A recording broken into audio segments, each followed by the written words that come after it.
আসসালামু আলাইকুম। শেখ হাসিনা নামটার মধ্যে একটা আতঙ্ক কাজ করে এই মুহূর্তে অনেকের মধ্যেই, বিশেষ করে এনসিপি, পাশাপাশি শেখ হাসিনার মামলা পরিচালনার সাথে যারা জড়িত প্রসিকিউটর, তদন্ত কর্মকর্তা ও প্রশাসন সবার মাঝেই। কেননা বাংলাদেশে ক্ষমতার পথ পরিবর্তন যে কোনো মুহূর্তে হয়ে যায়।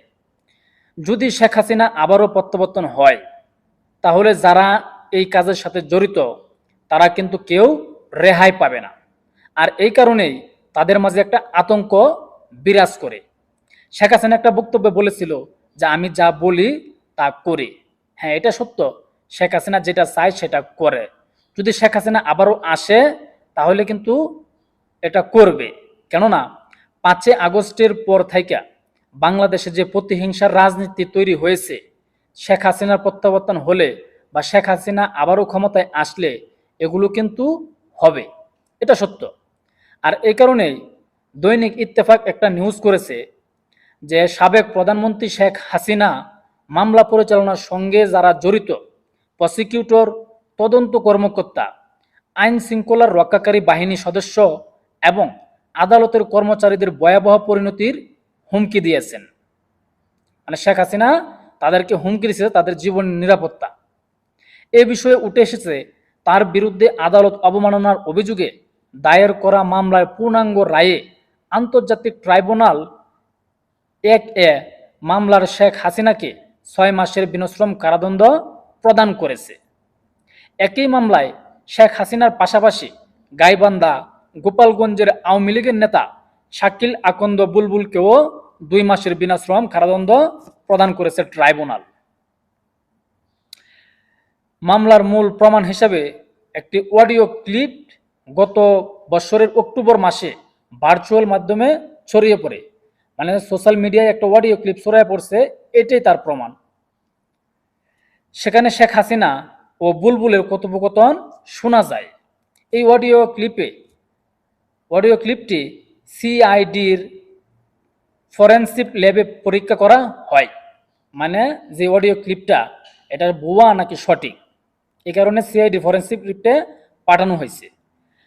পরীক্ষার ফলে নিশ্চিত হওয়া যায় এটি কৃত্রিম বুদ্ধিমত্তা এআই দিয়ে তৈরি নয়, বরং প্রকৃত কথোপকথনের রেকর্ড। এটা এআই দিয়ে তৈরি নয়, এটা সরাসরি শেখ হাসিনা নিজে আলাপ করেছে বুলবুলের সাথে। গণ অভ্যুত্থানে ক্ষমতাচ্যুত হয়ে শেখ হাসিনা গত বছর 5 আগস্ট ভারতে পালিয়ে যান। এ মামলার আরেক আসামি বুলবুলও পলাতক। পূর্ণাঙ্গ রায়ে শেখ হাসিনা ও বুলবুলের কথোপকথন একটি অডিও ফাঁস হয়েছে। মানে এখানে তার যে একটা অডিও, এটারই প্রাধান্য দেওয়া হয়েছে। মূল বিষয়টি এটা।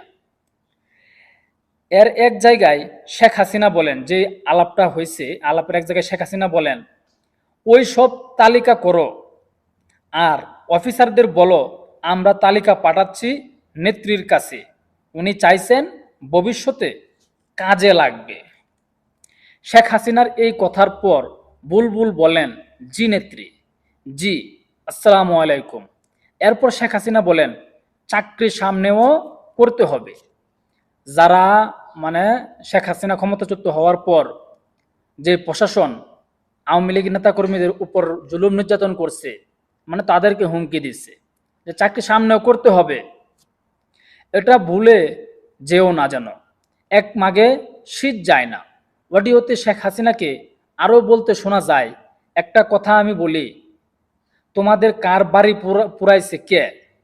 তখন বুলবুল বললেন, ওই ওরাই নেত্রী, সবাই, জামাত বিএনপি সকলেই, মানে জামাত বিএনপি সবাই মিলেই বাড়িঘর পুরাইছে। এরপর শেখ হাসিনা বলেন, তাদের বাড়িঘর নাই?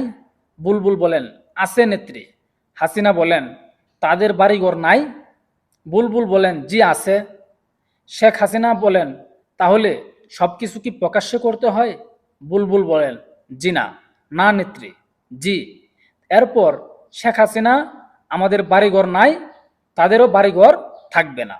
মানে শেখ হাসিনা বলতেছে, আমাদের যেহেতু বাড়িঘর নাই, বাড়িঘর পুরাই দিছে, তাদেরও বাড়িঘর থাকবে না। কথোপকথনের এই বিষয়টি তুলে ধরা রায়ে বলা হয়েছে, এসব বলে প্রতিদ্বন্দ্বী নেতাকর্মীদের বাড়িঘর পুড়িয়ে দিতে বুলবুলকে উস্কে দিয়েছে শেখ হাসিনা। এখন এই যে শেখ হাসিনার যে বক্তব্যটা উঠে আসছে যে বুলবুলকে উস্কায় দিছে, 5ই আগস্টের পর থেকে যেইভাবে আওয়ামী লীগের বাড়িঘর পুরাইছে, মব সৃষ্টি করছে, নেতাকর্মী হত্যা করছে, তো যদি শেখ হাসিনা আবারও ক্ষমতায় প্রত্যাবর্তন হয় তাহলে তাদেরও কিন্তু রক্ষা হবে না। কেন 5ই আগস্টের পর থেকে কিন্তু আওয়ামী লীগের উপরে যে একটা জুলুম নির্যাতন হয়েছে, একটা মানে কি বলবো, মানে প্রতিহিংসার রাজনীতি তারা করছে, এর প্রতিশোধ কিন্তু শেখ হাসিনা নিবে। কারণ তার সাথে যেটা হয়েছে, বাংলাদেশে এখন প্রতিহিংসার রাজনীতি তৈরি হয়ে গেছে, শেখ হাসিনাও এর পাল্টা জবাব দিবে। আর এই জন্যই মানে এই রিপোর্টটা করা হয়েছে যে শেখ হাসিনা আদালত অবমাননা করেছে, পাশাপাশি যারা এই তদন্ত কর্মকর্তা প্রসিকিউটর আছে তাদেরকে হুমকি দিয়েছে। তো দেখা যাক সরকার বিষয়টাকে কিভাবে নেয়, এবং শেখ হাসিনা যদি আবারও ক্ষমতায় প্রত্যাবর্তন হয় তাহলে কি হয়। অপেক্ষায় থাকুন। আসসালামু আলাইকুম।